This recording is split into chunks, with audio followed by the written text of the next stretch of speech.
Happy birthday to you. Yay! Happy birthday. Oh, just for me, Yeah. Gio? Open it. Really? May gift si Gio sa akin, Bea. Right, so sweet. Ikaw! How are you? Is this a doll? Yeah. It's a doll. Oh! Isang masayang selebrasyon ang naganap kamakailan para sa kapamilya actress na si Andrea Brillantes matapos niyang ipagdiwang ang kanyang ika-23 kaarawan kasama ang kanyang mga malalapit na kaibigan.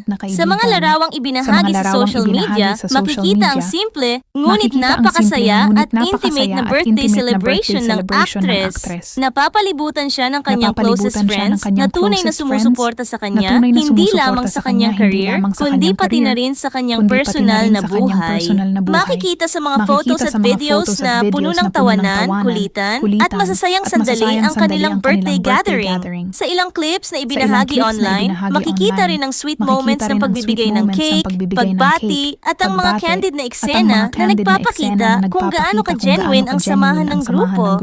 Marami ring fans ang nagpadala ng kanilang pagbati para kay Andrea sa social media. Hindi maikakaila na sa murang edad ay napakalayo na ng kanyang narating sa industriya ng showbiz. Kantahan mo. Happy birthday to you.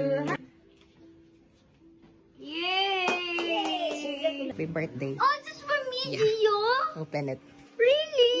May gift si Gio sa akin, Bea. Right, so sweet. Ikaw? How are you? Is this a doll? Yeah. It's a doll. Oh! This is the pig. Oh, thank you, Gio. Ano ba? Sobrang tagal na yan. That was supposed to be a Christmas gift. Talaga? Happy I birthday. love you so much, Gio. Thank you. Yay!